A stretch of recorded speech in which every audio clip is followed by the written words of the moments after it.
Hello दोस्तों, जय माता दी। जैसा कि मैंने कल आपको बताया था कि मैं आज से आपके लिए बल संविदा शिक्षक जो मध्य प्रदेश की भर्ती होने वाली है, उसमें जो अगस्त माह में जो परीक्षा होने वाली है, उसके लिए हमने कल आपको एक वीडियो डाला था। उसमें बताया था कि उससे संबंधित जो भी पाठ्यक्रम है, उसमें जो गणित है उससे संबंधित हम क्लास अपनी चालू करेंगे। और जो 6 से 8 वाले जो गणित के स्टूडेंट्स हैं, जिन्हें एडवांस मैथ में दिक्कत होती है, उनके लिए हम जो एडवांस है बिल्कुल शुरू से प्रारंभ से लेकर आएंगे और उनके लिए काफ़ी आसानी इसमें हो जाएगी। तो जो पहला चैप्टर हमारा होगा ज्यामिति में रेखाएं एवं कोण। रेखाएं एवं कोण से हम शुरुआत करेंगे और इसके जो टॉपिक हैं अंतक, त्रिकोणमिति, वृत्त, चतुर्भुज, त्रिभुज, पूरे त्रिभुज, जो जितने भी चैप्टर हैं उन सभी को एक एक करके बहुत अच्छे से हम लोग समझेंगे। तो सबसे पहला जो टॉपिक होगा उसमें रेखाएं और कोण के बारे में हम लोग यहाँ पर समझेंगे। जैसा मैंने कल बता दिया था कि सिलेबस में यदि आपका स्नातक में आपका विषय या तो गणित हो या फिजिक्स हो, तब आप वर्ग दो में गणित विषय से आप इसमें अप्लाई कर सकते हैं। और गणित विषय से जो बच्चे अप्लाई करेंगे उसके लिए ही ये सिलेबस है, उन्हीं लोगों के लिए है। तो गणित वाले बच्चे ही इसको विशेष रूप से पढ़ें, बाकी अन्य परीक्षाओं के लिए भी उपयोगी होगा। तो चलिए हम आज की शुरुआत करते हैं रेखाएं और कोण से। ज्यामिति की शुरुआत रेखाएं और कोण से ही होगी, क्योंकि ये बिल्कुल बेसिक है, यहाँ से ही हम लोग सीखेंगे। सबसे पहला होता है कि रेखाएं किसे कहते हैं। कोई भी रेखा है तो रेखा किसे कहा जाता है। रेखा किसे कहा जाता है। तो जब कोई दो बिंदु होते हैं, किन्हीं भी दो बिंदु, यानी एक बिंदु ए हो गया, एक बिंदु बी हो गया, यदि इन दोनों बिंदुओं के आगे इस रेखा को आगे अनंत तक खींचा जाए, बी से आगे परिमिति को आगे बढ़ाते जाए, ए से आगे इस तरफ बढ़ाते जाए, तो ये जो आकृति आपके सामने होगी इसको हम क्या कहते हैं, रेखा। इसी को हम क्या कहते हैं, रेखा। इसका कोई अंत बिंदु नहीं होता, रेखा का कोई भी अंत बिंदु नहीं होता। यानी बी के आगे आप चले जाएंगे तो अनंत तक आप चले जाइए, और ए के आगे इस तरफ आप चले आइए तो आप आगे अनंत तक जा सकते हैं। यानी इसका कोई भी अंत बिंदु नहीं होता, कोई भी अंत बिंदु नहीं होता। इसे क्या कहा जाता है, रेखा। इसे क्या कहा जाता है, रेखा। तो रेखा किसे कहते हैं समझ में आ गया। किन्हीं भी दो बिंदुओं को से जब कोई रेखा ऐसे खींची जाती है और उसको आगे अनंत तक जब हम बढ़ाते हैं तो उसे रेखा कहा जाता है। दूसरी चीज आपने सुनी होगी रेखाखंड। रेखाखंड क्या होता है कि किन्हीं भी दो बिंदु, यानी ये दो बिंदु हमारे सामने है, ए और बी, इन दोनों के बीच की जो दूरी है इसे ही हम रेखाखंड कहेंगे। यानी ए बी जो है एक क्या है, रेखा खंड। एक क्या है, रेखा खंड। इसमें दोनों तक शुरुआत और अंत दोनों चीज हमें मालूम होती है, इसलिए इसको हम रेखाखंड कहते हैं। जबकि रेखा में क्या है, रेखा में बी के आगे परिमिति को अनंत तक बढ़ाया जा सकता है और ए से आगे इस तरफ भी उसको आगे अनंत तक बढ़ाया जा सकता है। तो रेखा और रेखाखंड में एक बेसिक सा अंतर हो गया है। तीसरी चीज आपने सुनी होगी किरण। जो आपको कोण, जब आप पढ़ोगे कोण में आप देखेंगे कि किरण किस तरीके से बनती हैं। तो किरण क्या होता है, जैसे हमारे पास टॉर्च होती है, टॉर्च को हम जलाते हैं तो टॉर्च में जब एक तरफ से जो रोशनी आती है, जो टॉर्च में जो एक तरफ से रोशनी आती है, तो ये इसका प्रारंभिक बिंदु हो जाता है और ये अनंत तक, ये कहाँ तक जाता है आपका, अनंत तक। इसको ही किरण कहा जाता है। यानी एक बिंदु ए है, एक बिंदु बी है, तो इसका प्रारंभिक एक बिंदु मालूम है, लेकिन आगे इसे अनंत तक जब हम बढ़ाते जाते हैं तो इसे ही हम क्या कहते हैं, किरण। इसे हम क्या कहते हैं, किरण। तो रेखा, रेखाखंड और किरण, तीन चीज़ों के बारे में आपको एक बेसिक जानकारी मिल गई है, क्योंकि इनकी ज़रूरत पड़ेगी जब आप कोई भी चीज़ पढ़ेंगे ज्यामिति में, तो आपको रेखा, रेखाखंड और किरण में बेसिक से जो जानकारी है वो आपको होनी चाहिए। रेखा किसे कहते हैं, दो बिंदुओं के, जब दो बिंदुओं को आगे तक बढ़ा सकते हैं, परिमिति को जब आगे तक लगातार हम बढ़ाते जाते हैं तो उसे रेखा कहते हैं। यदि दो बिंदुओं जिसका प्रारंभिक और अंत आपको मालूम है, यानी दो बिंदुओं के जो बीच की दूरी होती है उसे क्या कहते हैं, रेखा खंड कहते हैं। तीसरी चीज आती है किरण।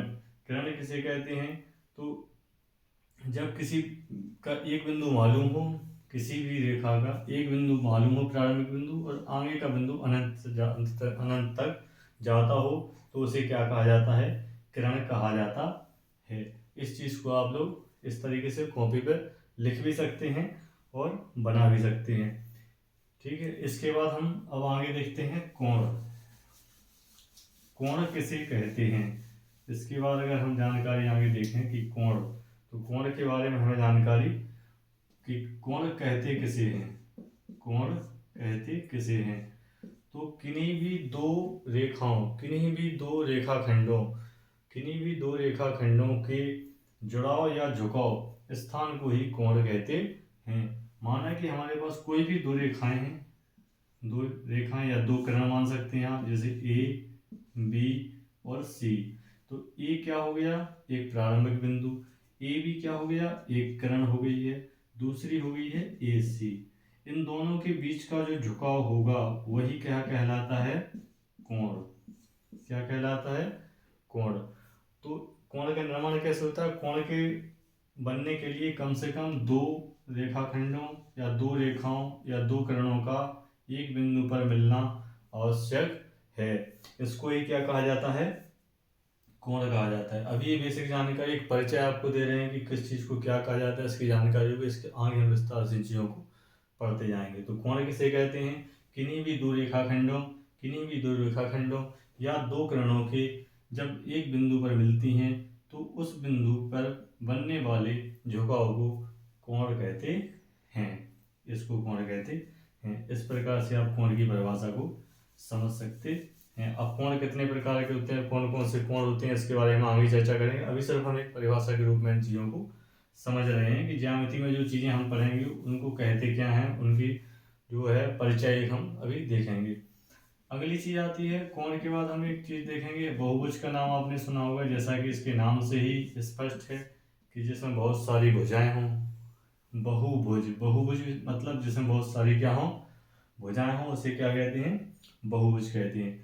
ये बहुभुज एक बंद आकृति होती है। ये हमेशा ध्यान रखने योग्य बात है कि ये हमेशा बंद आकृति जो होगी, ऐसा सीधा सीधा प्रश्न आपसे दे सकते हैं कि कोई आकृति बना दी, उसमें से पूछा जाएगा कि क्या एक बहुभुज है, बहुभुज है या नहीं। एक आकृति आपके सामने ऐसी बना दी, दूसरी आकृति आपके सामने इस तरीके की बना दी, और पूछा जाएगा कि दोनों में से कौन बहुभुज है, ए बहुभुज है या बी बहुभुज है। तो आपको पता होना चाहिए कि बहुभुज की जो भी आकृति होगी वो हमेशा बंद आकृति होगी। बंद आकृति वाले को ही बहुभुज कहा जाएगा। इस खुली वाली आकृति को बहुभुज नहीं माना जाएगा। इस तरीके से हम इसको देखेंगे। बहुभुज मतलब बहुत सारी भुजाएं होनी चाहिए। दूसरी शर्त है आकृति को बंद होना चाहिए। बहुभुज किसे कहते हैं, बहुत सारी भुजाओं से बनी ऐसी आकृति जो पूर्ण रूप से बंद हो वही बहुभुज कही जाएगी। ठीक है, तो ये हमेशा रेखाखंडों से बनी होती है। बहुभुज जो होगा वो हमेशा ही रेखाखंडों से बना होता है। तो बहुभुज किसे कहते हैं, बहुत सारी भुजाओं से मिलकर एक बंद आकृति को बहुभुज कहते हैं। तो बहुभुज के संबंध में एक जानकारी आपके सामने हो गई है। इसके बाद आता है त्रिभुज। त्रिभुज का एक बेसिक परिचय होता है। त्रिभुज किसे कहते हैं, त्रिभुज किसे कहते हैं, तो त्रिभुज होता है, त्रिभुज में भी कितनी भुजाएं होती हैं, तीन भुजाएं। त्रिभुज में कितनी भुजाएं होती हैं, तीन भुजाएं। तो तीन भुजाएं हैं, तो यह त्रिभुज एक क्या है, बहुभुज। कितना है, बहुभुज। क्यों है, क्योंकि इसमें दो से ज़्यादा भुजाएं हैं, तो ये बहुभुज में आपका आ जाएगा। तो सबसे कम भुजाओं वाला बहुभुज कौन सा है, तो सबसे कम भुजाओं वाला बहुभुज त्रिभुज ही है, क्योंकि त्रिभुज से ही स्टार्ट होंगी। यदि आप दो रेखाखंडों को खींचें तो ये बहुभुज नहीं होगा, क्योंकि ये खुली आकृति बनेगी। दो भुजाओं से कभी भी आप बंद आकृति नहीं बना सकते हैं। तो बंद आकृति बनाने के लिए आपको एक भुजा की और जरूरत पड़ेगी, और जैसे ही आप तीसरी भुजा इसमें खींचेंगे इसमें त्रिभुज का निर्माण हो जाएगा। तो जो त्रिभुज होगा वह सबसे कम भुजाओं वाला बहुभुज होता है। त्रिभुज जो होता है सबसे कम भुजाओं वाला बहुभुज। सबसे कम भुजाओं वाला बहुभुज कौन सा है, तो सबसे कम भुजाओं वाला बहुभुज कौन सा है? त्रिभुज। कौन सा है? त्रिभुज, क्योंकि इसमें 3 भुजाएं, 3 के आगे बढ़ती जाएंगी, 4 भुजाएं हो जाएंगी, 5 हो जाएंगी, 6 हो जाएंगी, 7, 8, 9, 10, लेकिन 3 से कम नहीं हो सकती। 3 से कम होंगे तो जो आकृति होगी वो कैसी हो जाएगी? खुली, और यह बहुभुज नहीं होगा। इसी प्रकार से चतुर्भुज क्या है? तो चतुर्भुज भी ये क्या है? बहुभुज है। चतुर्भुज की यदि हम बात करें कि चतुर्भुज क्या है, तो चतुर्भुज भी एक बहुभुज है। चतुर्भुज में कितनी भुजाएं हैं? 4, 1, 2, 3 और 4। चतुर्भुज में 4 भुजाएं, तो यह भी क्या हो गया? एक बहुभुज। चतुर्भुज जो है यह भी क्या हो जाएगा? ये बहुभुज हो जाएगा। ठीक है, लेकिन सबसे छोटा बहुभुज अगर हम पूछें कि सबसे छोटा यानी कम भुजाओं वाला बहुभुज कौन सा है, तो आपका उत्तर हमेशा त्रिभुज ही रहेगा। ठीक है, इतनी चीज समझ में आ गई है आपको? ठीक है, अब त्रिभुज या चतुर्भुज बनता है तो उसमें कुछ भुजाएं, कुछ कोण, इस तरीके से जब तो भुजाएं होंगी तो उनके बीच में कोई ना कोई कोण ही भी बनेगा, निश्चित है कोई ना कोई कोण बनेगा। तो भुजाएं, आसन्न भुजाएं, कोण, आसन्न कोण, और विकर्ण किसे कहते हैं? विकर्ण के संबंध में हम चीजें जानेंगे। जैसे एक चतुर्भुज है, एक क्या है? चतुर्भुज। तो इसकी 2 शीर्षों को मिला दी, एक जो भुजा होती है वो एक किससे बनती है? रेखाखंड से। एक क्या है? रेखाखंड। जब कोई बहुभुज रेखाखंडों से मिलकर बनता है तो यही रेखाखंड की जो लंबाई होती है उसे क्या कहा जाता है? भुजा। जो ये रेखाखंड की लंबाई होती है उसे क्या कहा जाता है? भुजा। इसके बाद इन 2 भुजाओं के बीच में जो कोण बनता है, इसे ये कोण हो जाएगा। क्या हो जाएगा? कोण। दूसरी चीज इसमें आएगी आसन्न भुजाएं।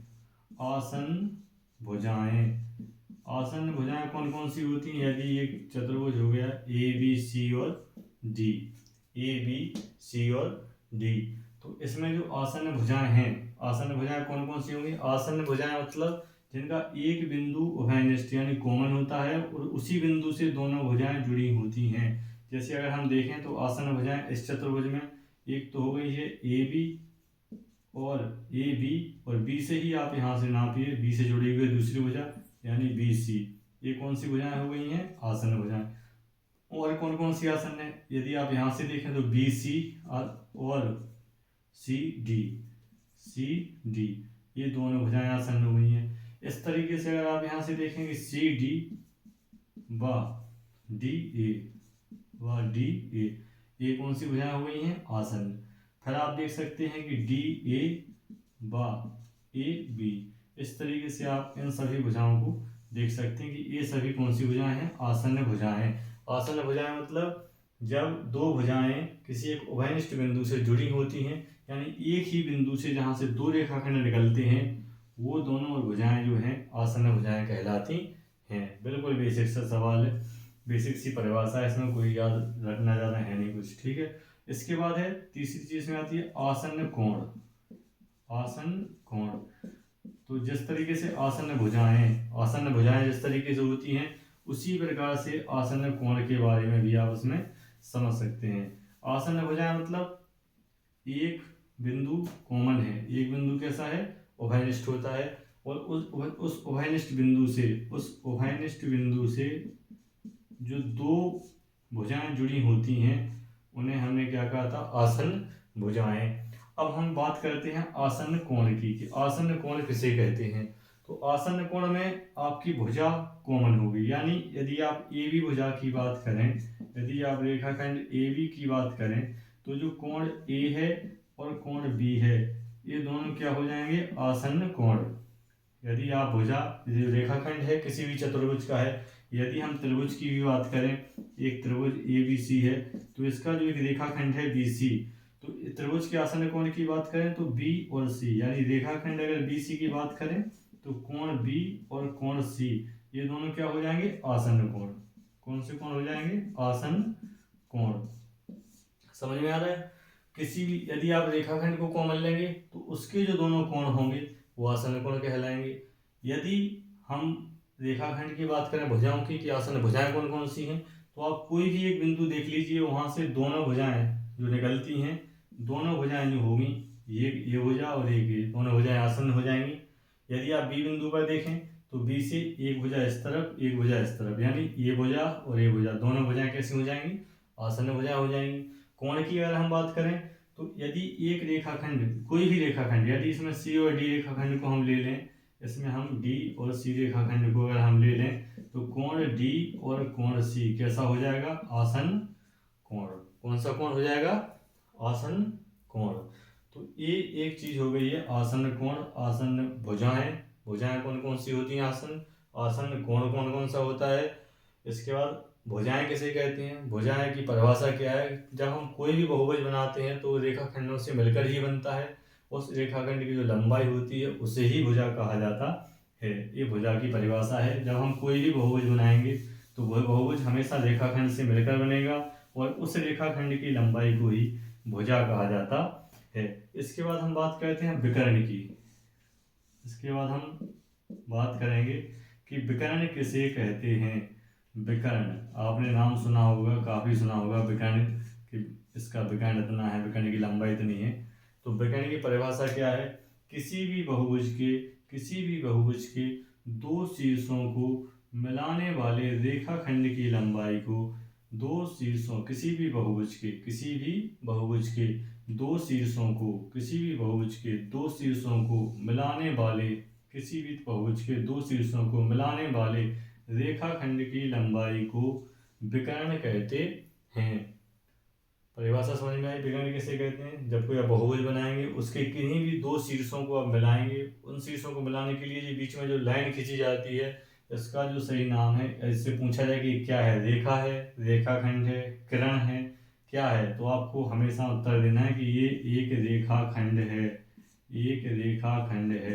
ये एक रेखा नहीं है, एक रेखा नहीं है, ना ही यह एक किरण है, ना ही यह एक किरण है। हमेशा एक रेखाखंड माना जाएगा क्योंकि इसकी लंबाई फिक्स है, डी से बी तक। ये जो विकर्ण होगा तो इसकी लंबाई फिक्स होती है, इसलिए जो विकर्ण होता है वो हमेशा एक रेखाखंड होता है, ना कि एक रेखा होता है, ना ही किरण होता है। तो आप इस तरीके से भी थोड़ा सा इसमें अपनी जो योग्यता है उसको बढ़ा सकते हैं, चीज़ों में क्लियरिटी कर सकते हैं कि रेखा, रेखाखंड और किरण में अंतर क्या है। आप यहाँ से आसानी से समझ सकते हैं, क्योंकि यदि ये किरण होता तो एक बिंदु से चालू होकर ये आगे बढ़ता जाता, लेकिन ऐसा नहीं है।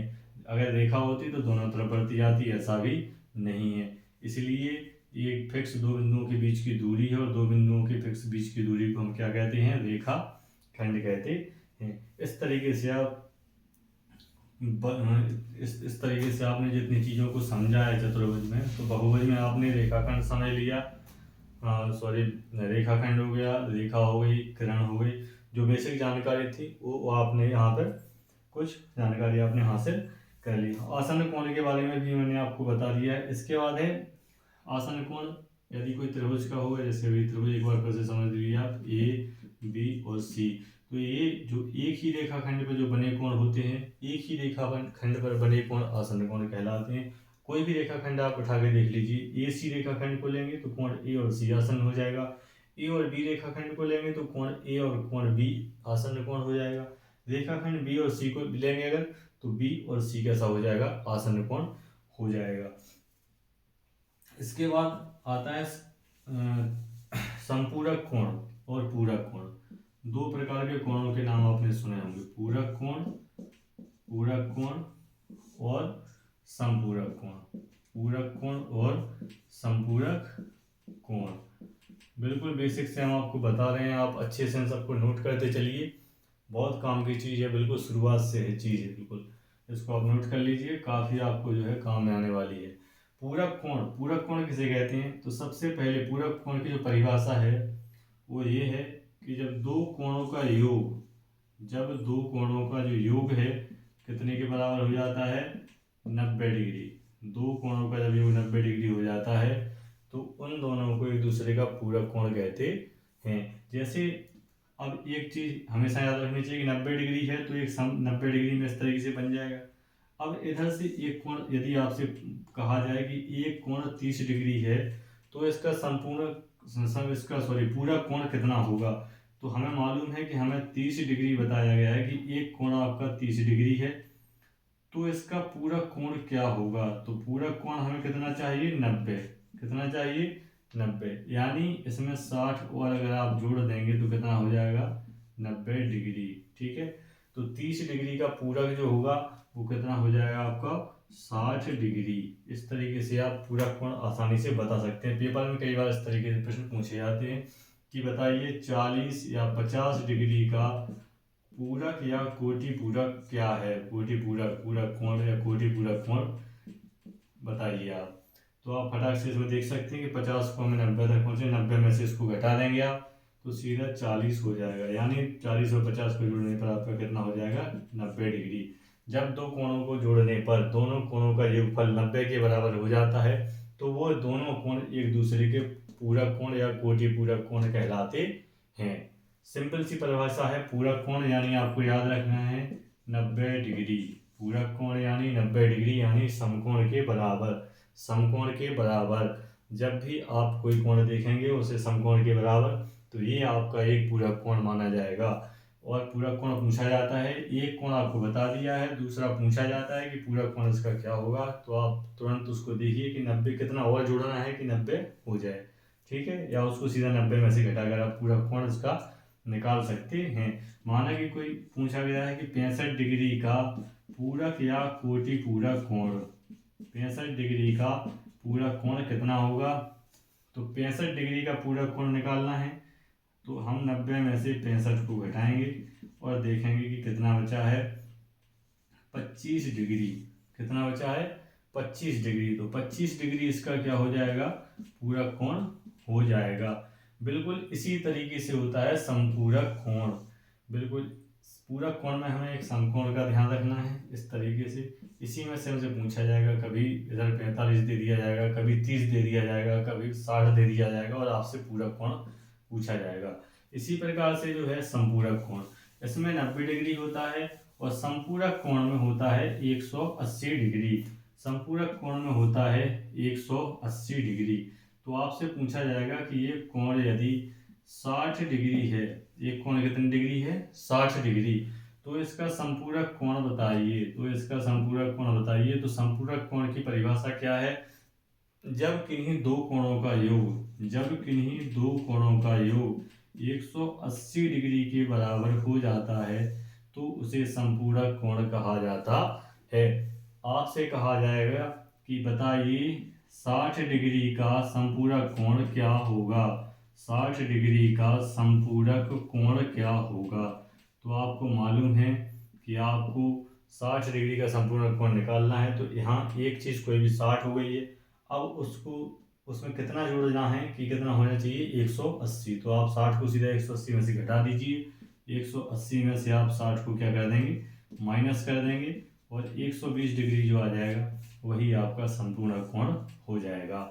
संपूरक कोण हो जाएगा। तो आप देखेंगे कि संपूरक कोण जो होता है उसमें दोनों कोणों का योग कितना होता है, योगफल जो होता है वो आपका 180 के बराबर होता है। संपूरक कोण, संपूरक कोण में संपूरक कोण की परिभाषा क्या होती है, किसी भी दो कोणों के योगफल, किसी भी दो कोणों का योगफल जब 180 डिग्री होता है तो वे कोण एक दूसरे के संपूरक कोण कहलाते हैं। एक दूसरे के संपूरक कोण कहलाते हैं। ये आप परिभाषा इस तरीके से इसकी लिख सकते हैं, अपनी भाषा में इसको लिख सकते हैं और अच्छे से याद कर सकते हैं। कई परीक्षाओं में सीधा सीधा इस तरीके से पूछ लिया जाता है कि बताइए निम्न कोण में से इसका संपूरक कोण या इसका पूरक कोण कौन सा होगा। इस तरीके से आपसे इनमें से कोई भी प्रश्न पूछ लिया जाएगा। तो आपको याद रखना है कि जब भी पूरक कोण की बात होगी तो पूरक का मतलब होता है आपका 90 डिग्री, यानी दो कोणों का जो 90 डिग्री होना चाहिए। जबकि यदि संपूरक की यदि बात हो तो संपूरक में हमेशा याद रखना है कि संपूरक में दोनों कोणों का जो योग होगा वो 180 डिग्री हो जाएगा। यदि हम इसको x मान लें, इसको y मान लें तो x प्लस वाई बराबर 180 डिग्री हो जाएगा। इस तरीके से आप पूरक और संपूरक कोण के बारे में आंसर जो है लगा सकते हैं। उम्मीद है आप सभी को ये बिल्कुल समझ में आ रहा होगा। यदि कोई भी चीज़ समझ में नहीं आती है तो कृपया हम बताइए, हम इसको फिर से दोबारा से इसको समझाएंगे। बिल्कुल ये शुरुआत है। पूरक संपूरक कोण आपने सुना भी होगा, कई बार पढ़ा भी होगा पहले, लेकिन अब समय के साथ भूल जाते हैं, तो उसको आप फिर से आप उसका रिवीजन कर लीजिए। इसके बाद आता है आसन कोण पढ़ाई दिया है। इसके बाद है शीर्षाभिमुख कोण। इसका भी नाम आपने सुना ही होगा, शीर्षाभिमुख कोण।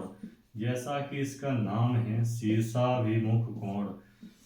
शीर्षाभिमुख मतलब शीर्ष मतलब शीर्ष प्लस अभिमुख। जैसे कि जो शीर्ष हैं वो एक दूसरे के कैसे हो गए हैं, विपरीत। जब दोनों शीर्ष एक दूसरे के विपरीत हैं तो उनके बीच जो कोण बनता है तो उसको शीर्षाभिमुख कोण कहते हैं।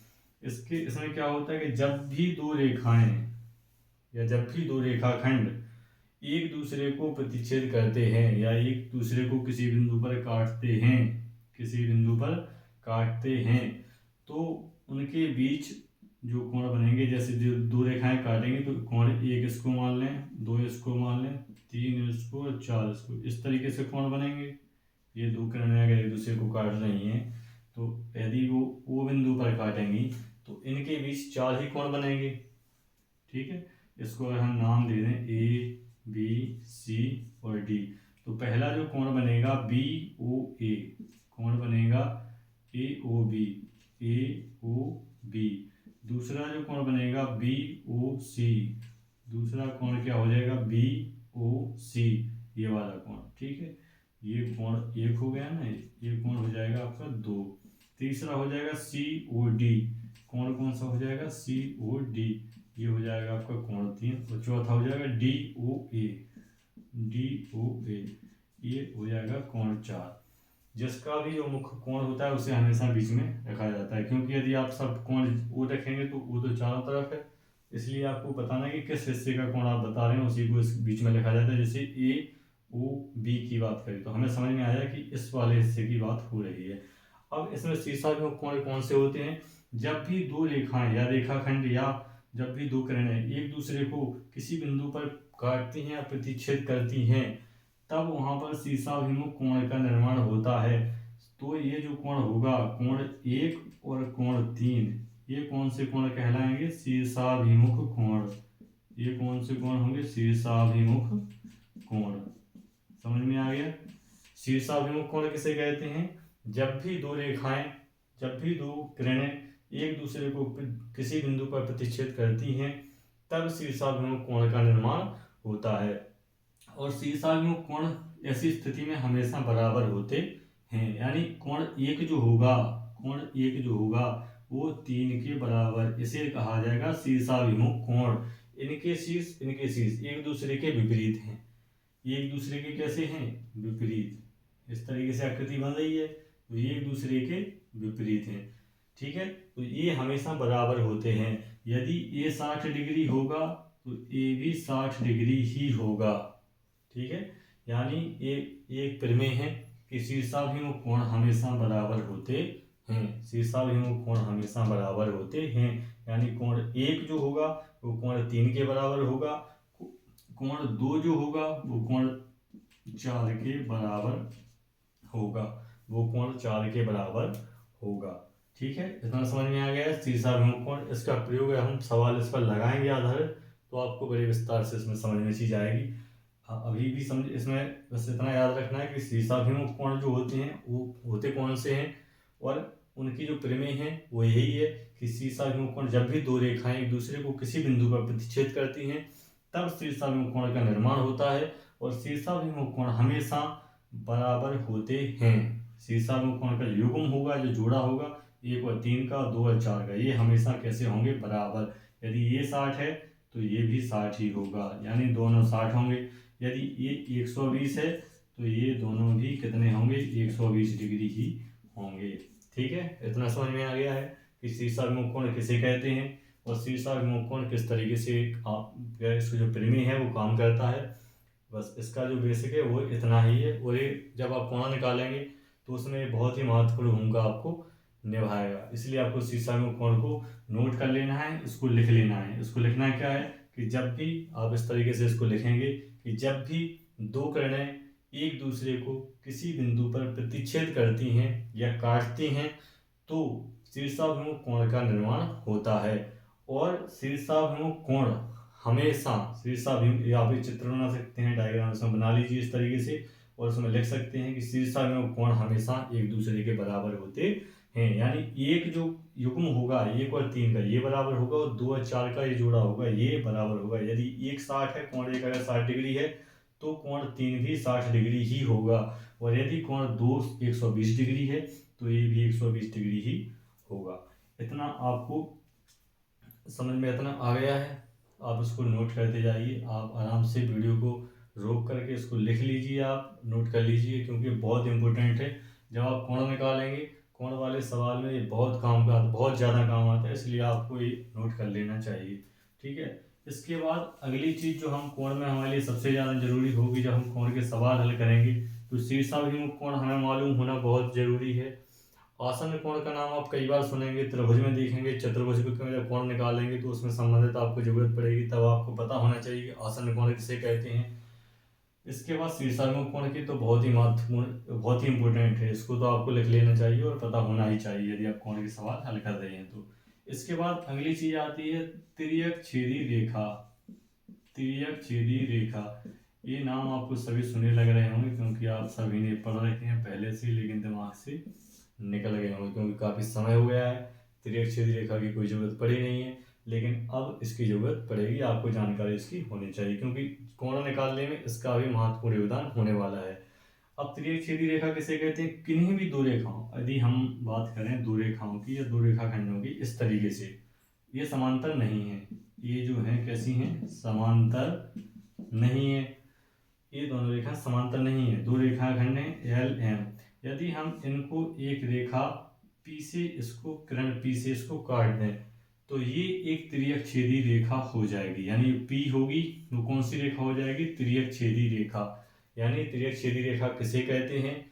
किन्हीं भी दो रेखाखंडों रेखाओं को काटने वाली या प्रतिच्छेद करने वाली रेखा को तिर्यक रेखा कहते हैं। ये दोनों रेखाओं को अलग अलग बिंदुओं पर प्रतिच्छेद करती है या अलग अलग बिंदुओं पर काटती है। एक रेखाखंड एम है, एक रेखाखंड एल है। ये एम को ए पर प्रतिच्छेद करती है, काटती है, और एल को बी बिंदु पर। तो यह प्रतिच्छेदी रेखा किसे कहते हैं? इसकी परिभाषा क्या हो जाएगी? किसी भी दो रेखाखंडों को, किन्हीं भी दो रेखाखंडों को जब कोई रेखा अलग अलग बिंदुओं पर प्रतिच्छेद करती है या काटती है तो उसे तिर्यक छेदी रेखा कहा जाता है। अब इसमें बहुत सारे कोण का भी निर्माण होगा। जब दो रेखाखंडों को एक तीसरी रेखा के द्वारा काटा गया है तो यहाँ पर बहुत सारे कोण का भी क्या होगा? निर्माण होगा। ये बहुत सारे कोण आपको दिखाई देंगे जो कि बहुत ही इम्पोर्टेंट है। अब इसमें अगर हम कोण की बात करें तो इसमें आपको ये देखना है कि कितने कोण इसमें बन रहे हैं, लेकिन जो कोण का नियम होगा और जो कोण निकालने में जिसकी जो हम लगाएंगे आगे जो फॉर्मूला लगाएंगे, जो प्रमेय हम यूज करेंगे, वो किसी भी इस तरीके की रेखाओं के लिए नहीं होगा जो समांतर नहीं है। यहाँ आप देख रहे हैं कि एल और एम समांतर नहीं है। एल और एम कैसी नहीं है? समांतर। यदि ये दोनों रेखाएं समांतर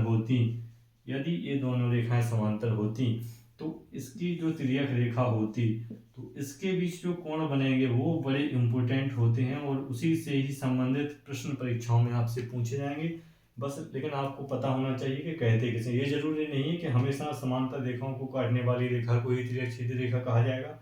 ये बिल्कुल आप ये भी हो सकता है कि दोनों रेखाएं समांतर ना हो और तीसरी कोई ऐसी रेखा है जो दोनों को अलग अलग बिंदुओं पर प्रतिच्छेद कर रही है तो उसे भी तिर्यक छेदी रेखा ही कहा जाएगा। भले ही उसमें ये कोण के जो प्रमेय है, जो इसके जो निष्कर्ष निकलेंगे इसके अलग होंगे, इसके अलग होंगे। यदि समांतर है तो उसके अलग होंगे और परीक्षाओं में इसी से हम कोण जो है निकालने में हमें मदद मिलती है। इसीलिए हम इसके बारे में जो इसके निष्कर्ष होंगे उसके बारे में हम चर्चा करेंगे। लेकिन ये भी गलत नहीं है, इसको भी तिर्यक छेदी रेखा ही कहा जाएगा। ये आप नोट कर लीजिए। इसकी परिभाषा क्या हुई तिर्यक छेदी रेखा की? तो तिर्यक छेदी रेखा किसे कहते हैं? किन्हीं भी दो रेखाखंडों को अलग अलग बिंदुओं पर प्रतिच्छेद करने वाली या काटने वाली रेखा को तिर्यक छेदी रेखा कहा जाता है। तिर्यक छेदी रेखा कहा जाता है। आप बड़ी आसानी से इस चीज को समझ सकते हैं। आप इसका लिख जरूर लीजिए, इसके नोट्स बना लीजिए, एक बार आप अपनी भाषा में लिख लीजिए एक लाइन में, जैसा भी आपको समझ में आए, ताकि आप आगे जब हम सवाल हल करें तब आपको ये सोचना ना पड़े कि तिर्यक छेदी रेखा कौन सी है। ये चीज़ समझ में आ गई है। अब हम देखेंगे कि समांतर रेखा, दो समांतर रेखाएं हैं और उन्हें एक तिरछेदी रेखा काट रही है। तो अब कौन कौन से कोण का निर्माण होगा, कौन कौन से कोण बनेंगे, उनमें क्या समानताएं होंगी, और वो हम जब कोण के सवाल हल करेंगे तो उसमें ये किस प्रकार से हमें प्रयोग में आने वाले हैं और किस क्यों महत्वपूर्ण है, हम क्यों कह रहे हैं कि ये बहुत इंपॉर्टेंट है, वो हम आपको अब बताते हैं। अब हम तिर्यकछेदी रेखा के निष्कर्ष देखेंगे। कब? जब दो समांतर रेखाओं को एक तिर्यकछेदी रेखा काटती है। अब हम बात करते हैं कौन सी स्थिति में, जब समांतर रेखाओं को तिर्यकछेदी रेखा काटेगी, जब समांतर रेखाओं को, ठीक है, तिर्यकछेदी रेखा, मान लो दो रेखाएं हैं, एक रेखाखंड L और एक हो गया M, समांतर है, यानी L जो है समांतर किसके हो गया, M के, ठीक है। समांतर रेखाएं आप समझते हैं ऐसी रेखाएं जो एक दूसरे को किसी भी बिंदु पर ना काटें, भले ही उन्हें अनंत तक क्यों ना बढ़ाया जाए।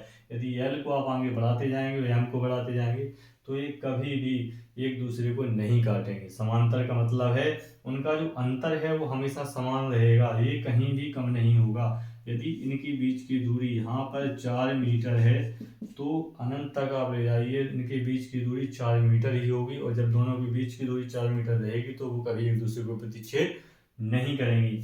इस तरीके से आप समांतर रेखाएं जो होती हैं उन्हें समझ सकते हैं कि समांतर रेखाएं किसे कहते हैं। समांतर रेखाएं ऐसी रेखाएं होती हैं जो जिन्हें कितना भी आगे बढ़ाया जाए वो किसी भी बिंदु पर एक दूसरे को प्रतिच्छेद नहीं करती हैं, ठीक है। इसके बाद L और M दो रेखाखंड हो गए हैं, दो रेखाखंड है L और M, इन दोनों को यदि एक तिर्यकछेदी रेखा P के द्वारा यहाँ पर काटा जाता है, P हो गई आपकी तिर्यकछेदी रेखा।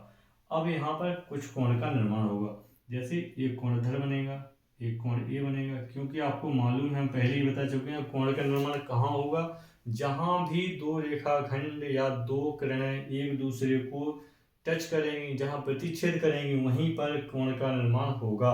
और आप इधर देख रहे हैं कि एक रेखा किरण ए है और एक रेखाखंड ए है, जैसे ही इन्होंने एक उभयनिष्ठ बिंदु पर स्पर्श किया तुरंत ही एक कोण का निर्माण आपका हो जाएगा। तो इस तरीके से आप देखेंगे कितने कोण, तो ऊपर वाले जो समांतर रेखा है L, इसमें 4 कोण का निर्माण हो गया है। इसको नंबर दे देते हैं 1 2 3 और 4, ठीक है। इसके बाद इसी तरीके से आप L M रेखाखंड की बात करें तो इसमें भी 4 कोणों का निर्माण होगा, होगा कि नहीं होगा, तो इसको भी हम नाम दे देते हैं 1 2 3 4, यानी 4 तक यहाँ दे दिए थे तो यहाँ हम 5 से लिखते हैं, 5 6 7 और 8। इस तरीके से आपने इसको कर लिया। इसके बाद हम देखेंगे कि L रेखाखंड M रेखाखंड P हो गई आपकी तिर्यक रेखा। अब इन कोणों में देखो अलग अलग नाम हो गए इनका, इनके नाम भी कैसे होंगे, अलग अलग। 4 कोण ऊपर बने हैं, 4 नीचे बने हैं। अब इसमें जो कोण होंगे उनके नाम अलग अलग होंगे। अब इसमें देखेंगे किस कोण को कौन से नाम से जाना जाता है। अब आप देखेंगे कोण 1, कोण 1 कहाँ दिख रहा है आपको, ये वाला कोण 1, कोण 1 जो है और कोण 5 है, और कोण 5, ये दोनों हम आपस में कैसे होंगे, बराबर। कैसे होंगे, कोण 1 और कोण 5 कैसे होंगे, बराबर। कोण 1 और कोण 5 कैसे होंगे, बराबर। कोण 1 और कोण 5 बराबर होंगे। क्यों होंगे, ये कौन से कोण हैं, ये हैं संगत कोण। कौन से कोण हैं, संगत कोण। अब जब हम सवाल लगाएंगे और हम कहेंगे कि ये संगत कोण है इसलिए बराबर है, तो आपको पता होना चाहिए संगत कोण आखिर कहते कैसे हैं। जब भी दो समांतर रेखाओं को कोई तिर्यक रेखा काटेगी तो एक जो इस तरह के कोण बनेंगे एक ही तरफ के, ये वाले कोण, यानी 1 और 5, ये कौन से हो जाएंगे आपके, संगत कोण। इसी तरीके से आप देखेंगे 2 और 6, 2 और 6 ये भी संगत कोण ही है। कैसे कोण है, संगत कोण। तो ये भी कैसे होंगे, बराबर होंगे, क्योंकि ये इसका निष्कर्ष ये है कि जब भी दो समांतर रेखाओं को कोई तिर्यक रेखा काटती है तो संगत कोणों का युग्म हमेशा बराबर होता है। संगत कोणों का युग्म, संगत कोणों का युग्म हमेशा कैसा होता है, बराबर, हमेशा बराबर होता है। इसको आप नोट कर लीजिए, इसके निष्कर्ष नोट कर लीजिए कि जब भी दो समांतर रेखाओं को कोई तिर्यक रेखा काटती है तो उसके द्वारा जो संगत कोण होते हैं उनका जो युग्म होता है, युग्म मतलब दो कोणों का जो जुड़ा बनेगा, 1 और 5 ये संगत कोण हो गए, 2 और 6 संगत कोण हो गए हैं। इसी तरीके से आप देखेंगे 3 और 7 कोण, 3 और कोण 7 ये भी आपके संगत कोण ही हो जाएंगे। इसके बाद देखेंगे 4 और 8 कोण 4 और कोण 8 ये भी कैसे हो जाएंगे, संगत कोण हो जाएंगे आपके। तो ये सब कैसे हो जाएंगे, बराबर। यानी हमने देखा कि संगत कोण जो होंगे वो हमेशा बराबर होंगे, ठीक है। संगत कोण जो होंगे वो हमेशा कैसे हो जाएंगे, बराबर। दूसरी चीज में होगी सबसे इम्पोर्टेंट, इसमें आपको पुराना जो पढ़ाया था शीर्षाभिमुख कोण वो भी इसमें देखने को मिलेगा। जैसे 2 और 4 जब उसमें पढ़ाया था कि जब दो रेखाएं एक दूसरे को किसी बिंदु पर प्रतिच्छेद करती हैं तो शीर्षाभिमुख कोण भी बनेगा, बनेगा कि नहीं बनेगा। तो 2 और 4 हमेशा बराबर होगा कि ये कौन से कोण है, शीर्षाभिमुख कोण। कौन से कोण है, शीर्षाभिमुख कोण। कोणों में इसका बहुत ही महत्वपूर्ण जो है योगदान है कोण निकालने में, इसलिए इसको बहुत ही गहराई से इसको लिखिए और समझिए। शीर्षाभिमुख कोण किसे कहते हैं, जब भी दो रेखाएं एक दूसरे को किसी बिंदु पर काटती हैं तो जो आमने सामने के ये जो कोण होते हैं 2 और 4 ये शीर्षाभिमुख कोण हो जाएंगे, और 1 और 3 कैसा हो जाएगा, शीर्षाभिमुख कोण। तो ये आपस में कैसे हो जाएंगे, बराबर, ये आपस में बराबर हो जाएंगे। इसके बाद होता है इसमें हमें क्या क्या मिला, एक तो संगत कोण मिला, संगत कोण। दूसरा क्या मिलने वाला है हमें, एकांतर कोण। एकांतर कोण, एकांतर कोण कौन सा होता है, आप ये जेड वाली साइज देख रहे हैं इस तरीके से, ये जेड वाली साइज। एकांतर कोण में हमेशा ऐसा जेड वाली पोजीशन होगी और ये वाला कोण हमेशा बराबर होगा। यानी यदि कोण ए है और ये बी है तो कोण ए हमेशा कोण बी के बराबर ही होगा। इधर आप देख रहे हैं जेड वाली बन रही है कंडीशन। तो ये जो कोण होती हैं एकांतर कोण कहलाते हैं। ये वाला 4 जो है इसमें भी आप देखेंगे इस तरीके से इस तरफ जेड बन जाएगा, इस तरीके से इस तरफ जेड बन रहा है, तो ये वाला और ये वाला कोण बराबर हो जाएगा, ये वाला और ये वाला कोण बराबर हो जाएगा। तो ये जेड वाली जो आकृति बनेगी ये कहलाते हैं एकांतर कोण। समझ गए आप, ये हमेशा कैसे होते हैं, बराबर होते हैं, ठीक है। ये हो गए आपके संगत कोण, ये हो गए आपके एकांतर कोण, ठीक है। ये हमेशा बराबर होंगे, इस तरीके को आप नोट कर लीजिए।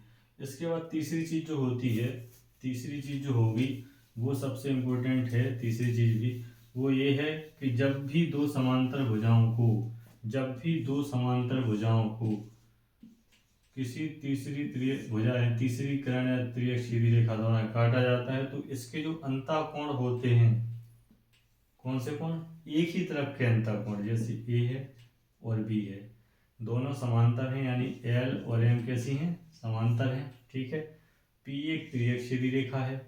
इस कंडीशन में आपको ये याद रखना है कि इन दोनों जो समांतर रेखाएं हैं उनमें एक ही तरफ के जो कोण हैं, यानी कोण ए और बी, कौन से कोण, ए और बी, यही तो है अंदर के कोण, ठीक है।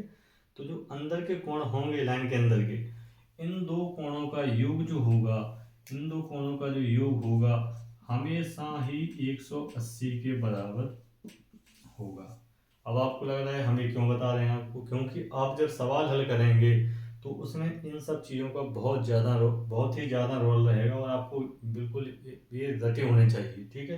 तभी आप आसानी से कोणों को निकाल सकते हैं। दिमाग फटाफट काम करना चाहिए, कहाँ पर जेड आकृति बन रही है, कहाँ पर इस तरीके का एकदम ये वाली परिमेय काम आने वाली है, ताकि आप जल्दी से कोण को हल कर पाएंगे, ठीक है। तो कोण ए और बी दोनों का योगफल कितना हो जाएगा, 180 के बराबर। ये परिमेय है, एकदम से रट लीजिए आप। दूसरा अंदर के कोण कौन से हैं, ये सी मान लो, इसको डी मान लो, तो कोण सी प्लस कोण डी बराबर भी 180 डिग्री होता है।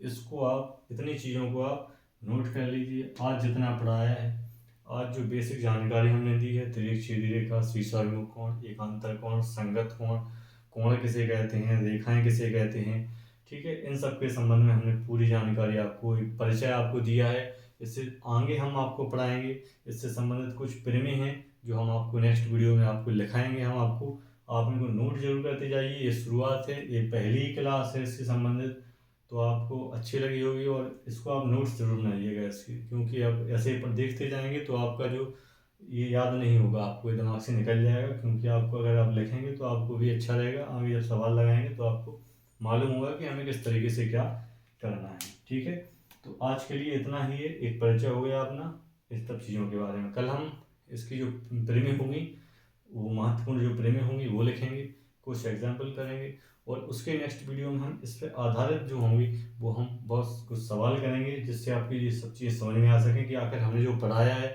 वो कितना काम आने वाला है और कितना बेकार है। ठीक है, तो जो काम आने वाली चीज़ है वो आपके सामने होगी, जो आप परीक्षा में प्रश्न देखते हैं आप देखेंगे ये कितने कमाल की चीज़ है। ठीक है, इसलिए आप इसको नोट जरूर करिएगा। ठीक है, और इसको बहुत अच्छे से याद करिएगा। वीडियो अगर अच्छी लगी तो अपने दोस्तों को ज़रूर शेयर करिएगा, ताकि वो भी इन चीज़ों को बड़ी आसानी से समझ सकें। बिल्कुल जीरो से है, आप आसानी से समझ सकते हैं, आसानी से इसके अच्छे नोट्स बना सकते हैं और बढ़िया सवालों की जो समस्या है उसको ख़त्म कर सकते हैं। यदि आपको वीडियो अच्छा लगे तो इसको सब्सक्राइब करिएगा और दोस्तों में इसको शेयर ज़रूर कीजिएगा। ठीक है, नेक्स्ट वीडियो में कल हम मिलते हैं कुछ प्रेमी के साथ जो आपके लिए और महत्वपूर्ण होंगी। उसके बाद हम इसके सवालों पर, इसकी जो एक्सरसाइज होगी उस पर आधारित कुछ सवाल करेंगे।